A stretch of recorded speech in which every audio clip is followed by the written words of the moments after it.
Praise the lord. ప్రభు యేసుక్రీస్తు నామంలో మీ అందరికీ నా శుభాభివందనాలు. సృష్టికర్త సజీవ స్వరం అనే కార్యక్రమం మీకు మీ కుటుంబాలకు ఆధ్యాత్మికంగా ఆత్మీయంగా ఉన్నందుకై ప్రభుని ఎంతగానో మేము ఘనపరుస్తున్నాం.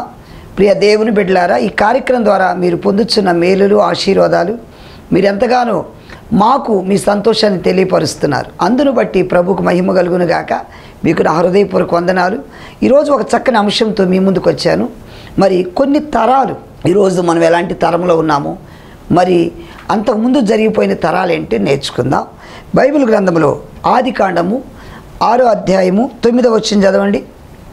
నోవాహు వంశావళి ఇదే.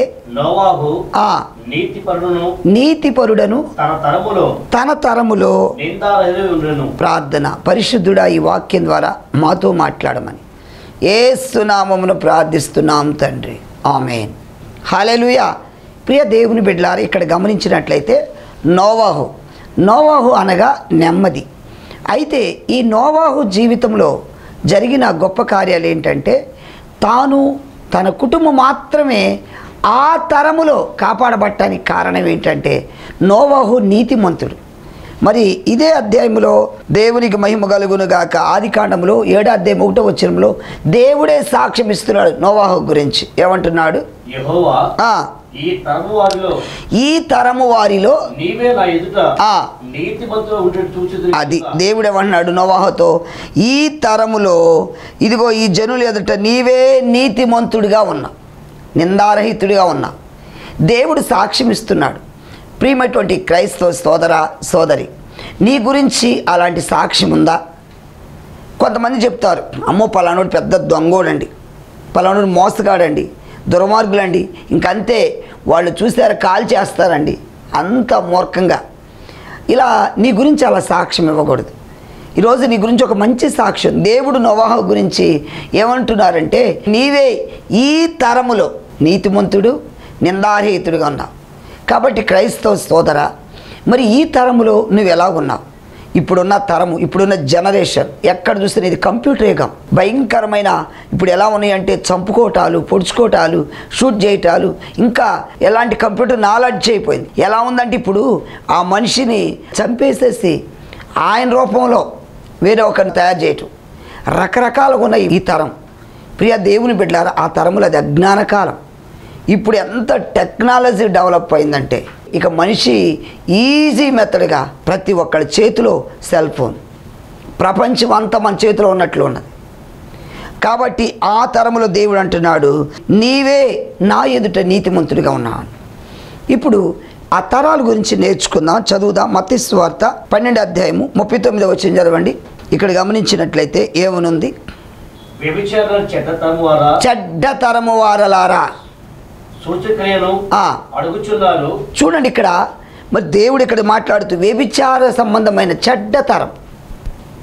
ప్రభువు నివసించు కాలంలో ప్రభువు మానవుడిగా సశరీరుడిగా భూమి మీద సంచరించుతున్న సమయంలో అప్పుడంతా ప్రజలు ఎలా ఉన్నారు? చెడ్డవారు, చెడ్డ తరం. చిన్నపిల్లలు, యవనస్తులు, వృద్ధులు మొత్తం పాడైపోయి ఉన్నారు. ఆ టైంలో ఎలా ఉన్నారంటే చెడ్డతరం. నోవాహు దినాల్లో తినుచు త్రాగుచు పెండ్లాడుచు పెండ్లికిస్తూ వాళ్ళు ఇష్టం వచ్చినట్లుగా అక్రమ సంబంధాలతో. ఇక్కడ గమనించినట్లయితే ఇప్పుడు వీళ్ళు వ్యభిచారం చెడ్డతరం. ఈరోజు చెడ్డతరం అని ఎలా అంటారు? నువ్వు జీవిస్తున్నా నీ జీవితంలో కుటుంబాన్ని సంతోషపరచవు, కానీ పక్కనోడిని తీసుకెళ్ళి సారాయి పోపిస్తున్నాడు. కుటుంబంలో భార్య పిల్లల్ని పోషించడం చేత కాదు, కనీసం భార్య పిల్లలను తృప్తిపరచడం చేత కాదు.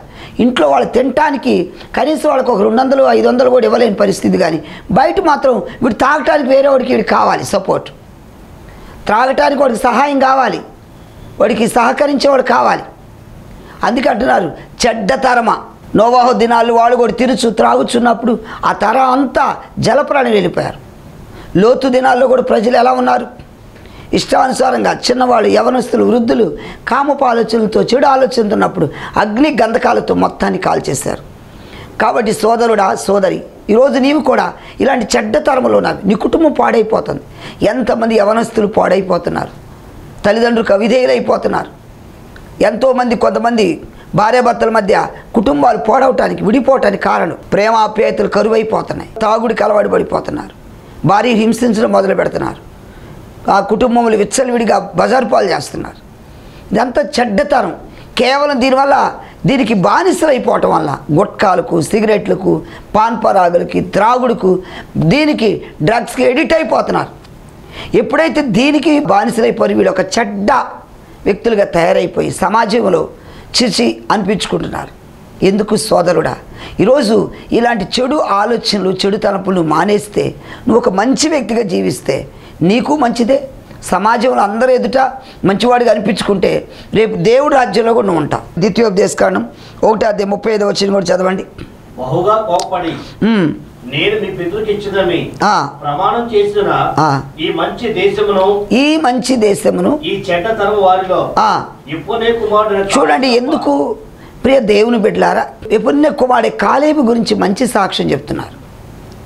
కాలేబు, యెహోషువ మాత్రమే ఆ కనాను ప్రాంతంలో అడుగుపెట్టారు. ఇన్ని లక్షల మంది వెళ్ళటానికి కానానికి బయలుదేరారు, కానీ మధ్యలో ఆకులు రానట్టు రాలిపోయారు. కారణం ఏంటి? వారు ఎక్కడా కూడా దేవుని భయము లేదు, దేవుని భయములు, దేవుని భక్తి లేదు, దేవుని ఎదుట మంచిగా ప్రవర్తన సరిగ్గా లేదు. కనుక వారందరూ కానాన్ని వెళ్ళలేక ఆకులు రానట్టు అరణ్యములో రాలిపోయినట్టుగా ఉంది. అందుకే మొదటి సమూయేలు గ్రంథం 2:23 కూడా చూడండి, ఇక్కడ ఎలా ఉన్నారు ఇప్పుడు వీరు. ఈ జన్ను ముందర మీరు చేసిన చెడ్డ కార్యములు నాకు వినబడినవి. ఇలాంటి కార్యం మీరు ఎందుకు చేయుచున్నారు? నా కుమారులారా ఇలాగ చేయవద్దు. నాకు వినబడిన మంచిది కాదు. యెహోవా జనులను మీరు అతిక్రమం చేయుచున్నారు. నరునికి నరుడు తప్పు చేసినట్లా దేవుడే విమర్శ చేయను, కానీ ఎవరైనా యెహోవా విషయంలో పాపం చేసినట్లా వారి కొరకు ఎవరు విజ్ఞాపన చేయను. నేను దేవునికి మహిమ కలుగును గాక. హల్లెలూయా. చూడండి ప్రియ దేవుని బిడ్డలారా, ఇక్కడ ఏమని రాయబడుతుందంటే, ఏలి వృద్ధాప్యంలోకి వచ్చారు. కుమారులందరూ ఎలా ఉన్నారంటే చెడిపోయారు. ఎంత బాధాకరం. ఆ యొక్క 22వ వచనం చూస్తే, ఏలి బహువృద్ధుడాయను, ఇశ్రాయేలులకు తన కుమారుడు చేసిన కార్యములనియు వారు ప్రత్యక్ష గుడారం యొక్క ద్వారము దగ్గరకు సేవ చేయుటకు వచ్చిన. చూడండి ఎంత బాధాకరం. ఈయనేమో సేవ చేస్తున్నాడు, పిల్లలేమో ఆ యొక్క ప్రత్యక్ష గుడారం దగ్గర సేవ చేయటకు వచ్చిన స్త్రీతో అసభ్యంగా ప్రవర్తిస్తున్నాడు. ఇవన్నీ చూసి తండ్రి గద్దిస్తున్నాడు. ప్రియ సోదరులారా, ఎలా ఉందంటే వాళ్ళ ప్రవర్తన సరిగ్గా లేదు. మీ గురించి నాకు చెడ్డ సమాచారం వినబడుతుంది. దేవుని వాక్యంలో తండ్రి శిక్షించిన కుమారుడు జ్ఞానం గలవాడవుతాడు. అవును, ఈరోజు నువ్వు తప్పు చేసినప్పుడు తండ్రి గద్దించినప్పుడు లోబడాలి. ఒకవేళ దేవుడు కూడా మనం గద్దించినప్పుడు మనం లోబడాలి. ప్రియమైనటువంటి సోదరుడా, సోదరి, ఈరోజు నీ సరి చేసుకుని జీవితాన్ని ఎందుకు ఈ చెడ్డ అలవాట్లకు బానిస అయిపోతున్నావు? యోసేపు చూసినట్లయితే తన అన్నదమ్ములు తప్పు చేసినప్పుడు ఆ చెడ్డ సమాచారాన్ని తీసుకెళ్ళి తండ్రికి చెప్పేవాడు. నానా వీళ్ళు పాడైపోతున్నారు, ఇదిగో అన్నయ్య వాళ్ళు ఇలా చేస్తున్నారు, వాళ్ళు అబద్ధాలు మాట్లాడుతున్నారు, చెడ్డగా ప్రవర్తిస్తున్నారు అన్ని వాళ్ళ చెడ్డ సమాచారం అంతా తండ్రికి తెలియపరిచేవాడు. ప్రియమైనటువంటి సోదరుడా, సోదరి, ఈరోజు దేవుడు నీతో మాట్లాడుతున్నాడు. ఇంకా ఈ చెడ్డ అలవాట్లతో, చెడ్డ జీవితంతో జీవిస్తే నీ పరిస్థితి ఏమైపోతుందో గుర్తుపెట్టుకో. అయితే ఇక్కడ గమనించినట్లయితే మనకి ఇది ఒక చెడ్డ తరం. రెండవదిగా చూద్దాం. దేవునికి మహిమ కలుగును గాక. హల్లెలూయా. సామెతల గ్రంథం 30:12 చదవండి. తమ దృష్టికి తాము శుద్ధులై తమ మాలిన్యము నుండి కడగబడని తరం. ఇంకా కొంతమంది జీవితాల్లో మేమే పరిశుద్ధులం, మేమే నీతిమంతులు అనుకుంటారు, కానీ తనలో ఉన్న లోపాలు కడిగి వేసుకోరు, తనలో ఉన్న అపవిత్రతను శుద్ధి చేసుకోరు. వాక్యం వింటున్న సోదరుడా, ఈరోజు నిన్ను నువ్వు పరిశుద్ధపరచుకో. ఎందుకంటే ఇశ్రాయేలు దేవుడైన యెహోవా ఆయన పరిశుద్ధుడు. ఆమేన్. ఈరోజు మనం ఆరాధిస్తున్న యేసయ్య పరిశుద్ధుడు. ఆయనలో పాపము లేదు. ఆయన సవాలు విసిరాడు, నాలో పాపముందని ఎవరైనా నిరూపించగలరా అని. అవును, ఆయన కామ క్రోధ మదమత్సర్యము లేని దేవుడు. అందుకే ఈరోజు ఆ పరిశుద్ధును మనం ఆరాధించగలుగుతున్నాం. ప్రపంచవ్యాప్తంగా ఎక్కడికి వెళ్ళినా యేసయ్యను గురించి ప్రతి ఒక్కరు ప్రకటించడానికి కారణం ఏంటంటే ఆయన పరిశుద్ధుడు. ప్రియమైనటువంటి సోదరుడా, సోదరి, మరి ఆయన పరిశుద్ధుడును కనుకొనే ఆయన మనం ఆరాధించగలుగుతున్నాం. దేవునికి మహిమ. హల్లెలూయా. కాబట్టి ఇక్కడ ఏమంటుందంటే మాలిన్యం నుండి కడగబడని తరం. కొంతమంది ఇంకా అపవిత్రంగానే జీవిస్తున్నారు. వాళ్ళ జీవితాలు కడుక్కోవట్లా, శుద్ధీకరించుకోవట్లా, పవిత్రంగా జీవించలేకపోతున్నారు. చూడండి, మరి ఆయన రక్తంలో మనం కడగబడాలి. మొదటి యోహాను పత్రిక 1:7 ఏమనుంది? అయితే ఆయన వెలుగులో ఉన్న ప్రకారము ఉందుము. అప్పుడు ఆయన కుమారుడైన యేసు రక్తము, అది ప్రియ దేవుని బిడ్డలారా, ఆయన కుమారుడు యేసు రక్తము మాత్రమే ప్రతి పాపము నిన్ను పవిత్రుడిగా చేస్తుంది. దేవునికి మహిమ కలుగును గాక. ఈరోజు నిన్ను శుద్ధీకరించుకో, నిన్ను నువ్వు పవిత్రపరచుకో, నిన్ను నువ్వు కడుక్కో. 3వ తరం. దేవునికి మహిమ కలుగును గాక. మార్కు సువార్త 9:19 చదవండి. అందుకాయన విశ్వాసము లేని తరము వారలారా. హల్లెలూయా. అంటే ఇక్కడ మనం గమనించండి, విశ్వాసము లేని వారు. యేసు ప్రభు ఈ మాట ఎందుకు ఉపయోగించగలిగారంటే, ఒక వ్యక్తికి దయ్యం పట్టింది. ఆ దయ్యం పట్టిన వ్యక్తి, ఆ బాబు నీళ్లలో పడుతున్నాడు, అగ్నిలో పడిపోతున్నాడు. వాళ్ళ తండ్రి వచ్చాయా శిష్యుల దగ్గరికి వచ్చి, మా బాబుని బాగు చేయండి అంటే వాళ్ళు సాతానప్పో అంటే అది వెళ్ళటల్లా. అప్పుడు ప్రభు వీళ్ళని చూసి, విశ్వాసము లేని తరం వారలారా, మీరు విశ్వాసం లేదు, అపవాదిని గద్దించిన వాడి మీ ఎదురుని పారిపోతాడని ప్రభు చెప్తున్నారు. ఈరోజు వాక్యం నీతో సెలవిస్తుంది, ప్రతి అపవాది క్రియ లైవ్ అయిపోవాలి. హల్లెలూయా. మన విశ్వాసముతో ఉంటే అద్భుతాలు జరుగుతాయి. విశ్వాసముతో రాజ్యాలను జయించారు. విశ్వాసంతో సింహాల నోళ్లను మూయించగలిగారు. దానియేలు ఒకటే విశ్వాసం, నేను సేవించే దేవుడు, నేను ఆరాధించే దేవుడు శక్తి కలిగిన దేవుడు అనుకున్నాడు. సింహబోన్లో పడేసిన ఆయన నమ్మకం ఏంటి? నా దేవుడే నన్ను కాపాడుతాడు. Praise the lord.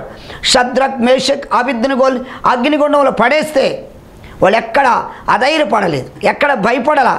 ఇదిగో ఈ నెబుకద్నెజర్ రాజు ఒక ప్రకటన విడుదల చేశారు, ఈ బంగారు ప్రతిమకు నమస్కారం చేయాలి. ఇదిగో ఈ ప్రతిమకు నమస్కారం చేయని వాడు ఎవడో అగ్నిగుండంలో పడేస్తారంటే, షద్రక్, మేషక్, అబేద్నెగో ఒకే సమర్పణ.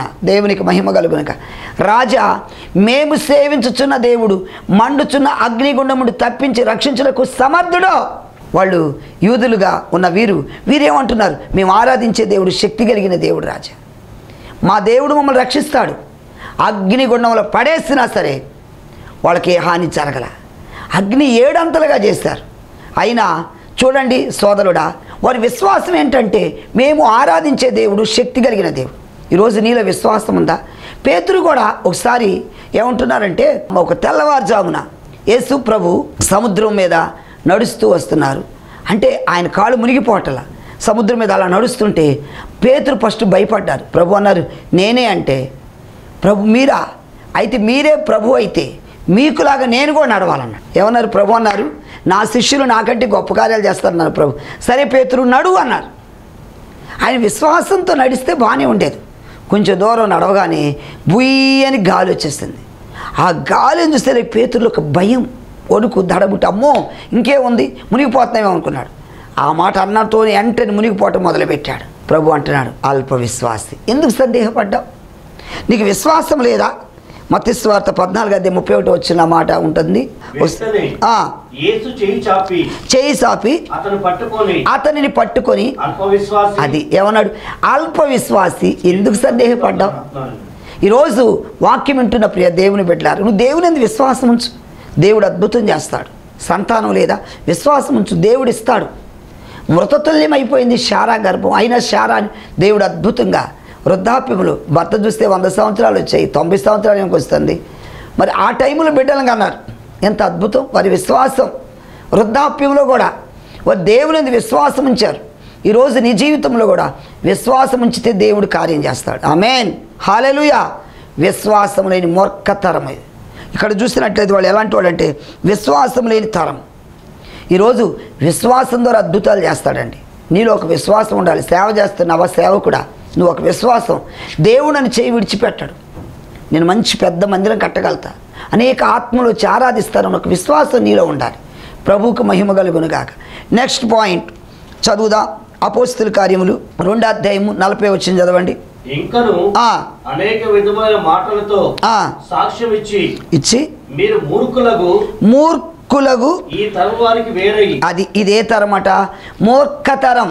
ప్రైజ్ ది లార్డ్, హల్లెలూయా. ప్రియ దేవుని బిడ్డలారా, ఇది మూర్ఖతరం. ఈ మూర్ఖులు ఎవరి మాట వినరు. ఆ మూర్ఖుడు ఏంటంటే, నేను చెప్పిందే వేదవాక్యం, నేను చెప్పినట్టే చేయాలి, నేను పట్టిన కుందేలకే 3 కాళ్ళు అంటాడు. చూడండి అపోస్తలుల కార్యములో ఈ 2వ అధ్యాయంలో ఏమంటున్నారు, ఇక పేతురు ఏమంటున్నాడంటే, దేవునికి మహిమ కలుగును గాక, మూర్ఖులకు ఈ తరము వారికి వేరై రక్షణ పొందుడి, ప్రభునామానికి మహిమ కలుగును గాక. మూర్ఖతరం. క్రైస్తవ సోదరుడా, సోదరి, నీ జీవితంలో ఇలాంటి మూర్ఖత్వం ఉంటే వాటి నుంచి విడుదల పొందాలి. Praise the Lord. ఎందుకంటే కొంతమంది మూర్ఖంగా బిహేవ్ చేస్తారు. చూడండి, యోబు జీవితంలో తను వ్యాధిగ్రస్తుడై బలహీనుడై ఉన్న సమయంలో భార్య ఓదార్చాల్సింది, ధైర్యపరచాల్సింది. ఆమె ఏమంటుంది, ఎందుకు ఆస్తి పోయింది, పిల్లలు పోయారు, చనిపోయారు, ఇక ధనవంతా వెళ్ళిపోయింది, ఇక నువ్వు బతికేందుకు, నువ్వు కూడా చావరాదా? దేవుడా దేవుడు అన్నా ఏం చేశాడు దేవుడు? యోబు గ్రంథం 2వ అధ్యాయం 10వ వచనంలో ఎందుకు మూర్ఖురాలాగా మాట్లాడుతున్నావు అన్నాడు యోబు. చదవండి. మూర్ఖురాలు మాట్లాడినట్లు నీవు మాట్లాడుచున్నావు. అదిగో ఏమంటున్నాడు, మూర్ఖురాలాగా మాట్లాడుతున్నావమ్మా, మూర్ఖురాలా మాట్లాడదాం, మూర్ఖురాలా అని తిట్లా యోబు. అంటే ఆమె దేవుని ఎరిగిన యోబు కుటుంబం వీళ్ళందరూ సంతోషంగా దేవుని ఎదగాలి. కష్టం రాగానే ప్రతి అరుణోదయంలో లేచి పిల్లల కొరకు బలి అర్పణ అర్పించేవాడు యోబు. అంటే యోబు ఎంత దేవుని భయం కలిగిన వాడు. ఇక్కడ ఈ మాటను బట్టి చూస్తే తన భార్య మూర్ఖ ప్రవర్తనతో జీవిస్తుంది. క్రైస్తవ సోదరుడా, సోదరి, ఈరోజు ఈ మూర్ఖుల వారికి వేరవ్వాలి. దేవునికి మహిమ కలుగును గాక. హల్లెలూయా. కాబట్టి మూర్ఖత్వాన్ని విడిచిపెట్టాలి. నెక్స్ట్ చూసినట్లయితే ఇంకొక తరం, 5వ తరం, సామెతల గ్రంథం 30వ అధ్యాయము 13వ వచనం చదవండి. కన్నులు నెత్తికొచ్చి వారివై తరము కలదు. ఇదే తరం అట, కళ్ళు నెత్తికెక్కిన తరం. వీళ్ళు ఏంటంటే ఇక వాళ్ళు ఏమనుకుంటారు చూడు, గర్వం. నాశనానికి ముందు ఏం నడుస్తుందంటే గర్వం. కొంచెం కలగగానే, కొంచెం ఆస్తి రాగానే, బైబిల్ గ్రంథంలో వస్తీ అహశ్వరేష్ రాజుగారు ఏమంటాడంటే, తన అందరి ముందు అనేక మంది రాజులు వచ్చారు, ప్రపంచ దేశాల రాజులు వచ్చిన వాళ్ళందరూ ఎదుట తన భార్య సౌందర్యాన్ని గురించి వివరిస్తున్నాడు. నా భార్య చాలా అందమైన వ్యక్తి, నా భార్య చాలా అందగత్తే, అందరికీ చూయించాలి నా భార్యను అనుకుంటున్నాడు ఈయన. ఆమెమో మరి కొంతమందిని పంపించి అమ్మగారిని పిలవమనండి, రాణిగారిని రమ్మని చెప్పమని పంపిస్తే ఆమెకి ఒక్కసారి గర్వంతో, నేనేంటి బయట వాళ్ళందరూ వచ్చి వాళ్ళందరి ముందు నా అందరూ కనపరచడం ఏంటి, నేను రాను అంటే భర్తే ఆహ్వానిస్తే, పోనీ భర్త లేకుండా ఎవరన్నా పిలిస్తే అది వేరు. ఇక్కడ భర్త పిలిచాడు. స్త్రీలారా మీ స్వపురుషులకు లోబడి ఉండుడని వాక్యం చెప్తుంది. రాజుగారిని బట్టే కదా నీకు వాల్యూ, నీ విలువ. రాజుగారిని బట్టి రాణిగారు అనగలిగారు. మరి తన భర్తే స్వయంగా రాణిగారిని ఆహ్వానించినప్పుడు ఆమె రాకుండా గర్వించి, నేను రాను, నేను రావాల్సిన పని లేదు, తిరస్కరించింది. అంటే ఇప్పుడు కళ్ళు నెత్తికెక్కాయి. ఈరోజు చాలామంది అలాగ ఉన్నారు. సమాజం ఎలా ఉందంటే, వారు అవసరమైనప్పుడు మన దగ్గరికి వచ్చి దండాలు పెడతారు. ఎంతో మరి ఓట్ల ఎలక్షన్ అప్పుడు కూడా రాజకీయ నాయకులు కూడా ఎంతోమంది చక్కగా వస్తారు. ప్రతి ఇంటింటికి గడప గడపకు వస్తారు. ఇంటింటికి వచ్చి అందరి దగ్గరికి పలకరిస్తారు, పరామర్శిస్తారు. ఆ తర్వాత వాళ్ళని పట్టించుకోరు, వాళ్ళ దగ్గరికి రారు. అక్కడ అసలు ఏం జరుగుతుంది, ఎలా ఉన్నారు, ఏంటని వాళ్ళ స్థితిగతుల గురించి ఏమి ఆరా తీసుకోరు. ఇప్పుడు ఎందుకంటే వాళ్ళు ఒక పొజిషన్కి వచ్చారు, వాళ్ళు మంచిగా డెవలప్ అయ్యారు, వాళ్ళు అభివృద్ధిలోకి వచ్చారు, వీళ్ళతో మాకు పని లేదు అంటే వీళ్ళు లోకంలో జరిగే అవసరాన్ని బట్టి, నువ్వు ఒక క్రైస్తవుడిగా, దేవుని బిడ్డగా, నువ్వు దేవుని కుమారుడిగా, కుమార్తెగా నీ కళ్ళు నెత్తికెక్కకూడదు. Praise the lord. హల్లెలూయా. ఇక్కడ వీళ్ళు ఎలాంటి వాళ్ళు అంటే కళ్ళు నెత్తికెక్కిన తరం. ఈరోజు అలాంటి స్థితిలో ఉన్నామేమో. ఎందుకంటే ఒక రాజుగారు, ఒక ఆమె చాలా పేదరాలు, చింతకాయలు అమ్ముకుంటూ జీవిస్తుంది. రాజుగారు అనుకున్నాడు, ఏదైనా ఒక పేదరాలికి ఒక లైఫ్ ఇవ్వాలనుకున్నాడు. అనుకుని ఆ అమ్మాయిని చూసి జాలి పడిపోయి ఆమెను వివాహం చేసుకున్నాడు. వివాహం చేసుకున్న తర్వాత ఇప్పుడు ఇవి రాణిగారు అయింది కదా, రాజుగారి భార్య. అందరూ పల్లెకిలో మోసుకుని వెళ్తున్నారు. ఆ పల్లెకిలో మోసుకుని వెళ్ళకి ఏమికి ఇంకా చాలా కళ్ళు నెత్తికెక్కేస్తాయి. పల్లెకి మోస్తున్న వాళ్ళని చూసి ఇప్పుడు కరెక్ట్గా ఆమె రోజు అమ్ముకొని చింతకాయ తోపు దగ్గరికి వచ్చారు. ఆ చింత చెట్ల దగ్గరికి వచ్చేలేకే అలా అడుగుతుంది వాళ్ళందరినీ, బాబు ఈ వంకర టింకర ఏంటి అంది. పల్లెకి మోస్తే బాబుని చూస్తే ఈ వంకర టింకర ఏంట్రా అంది. అతను అంటాడు, నిన్న మొన్నటి దాకా కాయలో చింతకాయలు అమ్మేవు కదమ్మా, అవే ఇవి అన్నాడు. అంటే చూడండి ఇప్పుడు ఆమెకేంటి, కళ్ళు నెత్తికెక్కాయి. కొంతమంది అంతే, ఐశ్వర్యం వస్తే, ఈ ధనం వస్తే, మరి మంచిగా జీవిస్తుంటే, భర్తకు ఉద్యోగం వచ్చినా, వీళ్ళు కొంచెం ధనం గడించినా, ఈడకి వస్తుంది గర్వం. నాశనానికి ముందు గర్వం నడుస్తుంది. కాబట్టి ఈ తరము కళ్ళు నెత్తికొచ్చిన తరం అట. నెక్స్ట్ 6వ పాయింట్, సామెతల గ్రంథం 30వ అధ్యాయము 11వ వచనం కూడా చూడండి. తమ తండ్రిని శపించుచు తల్లిని దీవించని తరము కలదు. అంటే చూడండి, కొంతమంది ఇదే తరం తల్లిదండ్రులకు లోబడట్లా, తల్లిదండ్రులకు అవిధేయులుగా జీవిస్తున్నారు, తల్లిదండ్రులు ప్రేమించలేకపోతున్నారు. వాక్యం వింటున్న సోదరుడా, లోకంలో వాళ్ళ పరిస్థితి కాదు, నువ్వు ఎలా జీవిస్తున్నావు. వాక్యం వింటున్నావు, మందిరానికి వెళుతున్నావు, కనీసం నీ తల్లిదండ్రులు గౌరవిస్తున్నావా, తల్లిదండ్రులకు లోబడుతున్నావా? చూడండి, దేవుని వాక్యంలో సామెతల గ్రంథం 6:20 వచనంలో ఏమనుంది? నా కుమారుడా నీ తండ్రి ఆజ్ఞను గైకొనుము, నీ తల్లి ఉపదేశం త్రోసివేయకుము. అది తల్లి ఉపదేశం త్రోసేయకూడదు. నా కుమారుడా, నీ తండ్రి ఉపదేశాన్ని నువ్వేం చేయాలా? లోబడాలి, తండ్రికి లోబడాలి, తల్లిదండ్రులు గౌరవించాలి, తల్లిదండ్రులకు విధేయులై జీవించాలి. మనకు జన్మనిచ్చిన తల్లిదండ్రులు అండి వాళ్ళు. ఈరోజు నీ తల్లిదండ్రులు ఒకవేళ నీకు ఆస్తిపాస్తులు ఇవ్వకపోవచ్చు, నీ తల్లిదండ్రులు నీకు పంచపర్వాణాలు పెట్టకపోవచ్చు, పచ్చడి మెతుకులతో నీ పెంచి ఉండవచ్చు, కానీ నీకు జన్మనిచ్చారని గుర్తుపెట్టుకో. ఈరోజు నువ్వు భూమి మీద ఉండగలుగుతున్నా అంటే వాళ్ళు ఇచ్చిన జన్మ. దాన్ని బట్టి నువ్వు దేవుని స్తుతించాలి. ప్రైజ్ ది లార్డ్, హల్లెలూయా. చదువుదా ఇంకా సామెతల గ్రంథం 15:20 వచనంలో కూడా ఏమనుంది? తండ్రిని సంతోషపరచును, అదిగో జ్ఞానము కలిగిన కుమారుడు తండ్రిని సంతోషపరుస్తాడు. బుద్ధి లేనివాడు తిరస్కరిస్తారట, లోబడడు. తండ్రిని దుఃఖపరుస్తారు తల్లిదండ్రులను. ఈరోజు ఎంతమందో తల్లిదండ్రులు దుఃఖపరుస్తున్నారు. ఉద్యోగం వచ్చింది, ఉన్నతంగా ఆశీర్వదించబడ్డారు, అరే నాకు ఉన్నత పదవి వచ్చింది, నాకు ఎంత డబ్బు గడ్డించాను, ఇదంతా ఎవరు? నా తల్లిదండ్రులకు లోబడాలి, తల్లిదండ్రులు గౌరవించాలి, తల్లిదండ్రులు ప్రేమించాలన్న మనసు ఉండటలా. క్రైస్తవ సోదరుడా, సోదరి, నీ తల్లిదండ్రులు గౌరవిస్తున్నావా? తల్లిదండ్రులకు విధేయత చూపిస్తున్నావా? నీ భార్య రాగానే తల్లిదండ్రులని మరి ప్రక్కన పెట్టేస్తున్నావా?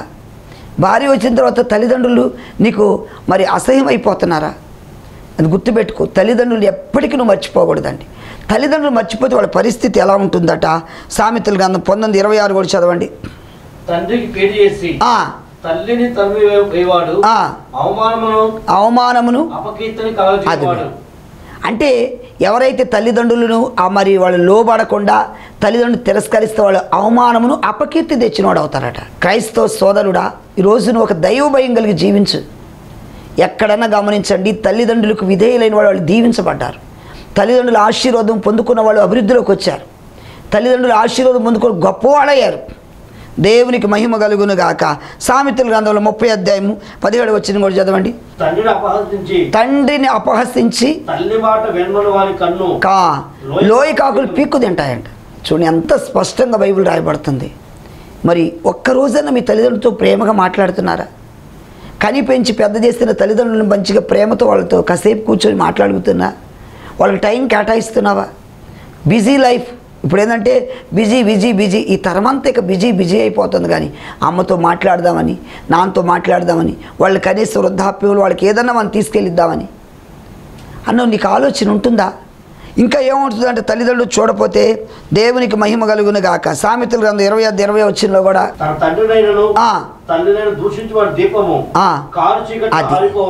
చూస్తారా, తల్లిదండ్రులు దూషిస్తే వారి దీపము కారు చీకట్లు ఆరిపోతుంది అంటున్నారు. కాబట్టి క్రైస్తవ సోదరుడా, ఈరోజు ఈ వాక్యం వింటున్న నీలో దేవుని భయం కలిగి ఉండాలా. తల్లిదండ్రులు ప్రేమించడం నేర్చుకో, తల్లిదండ్రులకు విధేయత కలిగి జీవించడం నేర్చుకో. చివరి పాయింట్ మనం గమనించినట్టయితే 7వ పాయింట్, సామెతల గ్రంథం 30:14 వచ్చింది చూడండి. దేశంలో ఉండకుండా వారు దరిద్రులను మింగివేయనట్లు మనుషుల్లో ఉండకుండా పేదలను నశింపజేయనట్లును ఖడ్గం వంటి పళ్ళను అది ఖడ్గం వంటి పళ్ళు, కత్తి లాంటి పళ్ళు, కత్తి వంటి దవడ పళ్ళను తరము కలదు. కత్తి లాంటి పళ్ళు. ఎందుకంటే ఎవరిని పొడుస్తామో వాళ్ళు కొంతమంది వాళ్ళ మాటలు మాట్లాడారంటే అవి శపించబడిన మాటలుగా ఉంటాయి, కత్తిపోటు లాంటి మాటలుగా ఉంటాయి. ఇలాంటి తరం ఉంది ఈరోజు. క్రైస్తవ సోదరుడా, మనం ఏ తరంలో ఉన్నాం? ఇప్పుడు అంతా కంప్యూటర్ తరం, కంప్యూటర్ అయిపోతుంది, కంప్యూటర్ లైఫ్ అయిపోతుంది. కాబట్టి 7 తరాల గురించి చెప్పాను. మత్తయి సువార్త 12:39లో మరి ఇది చెడ్డ తరం అన్నాను.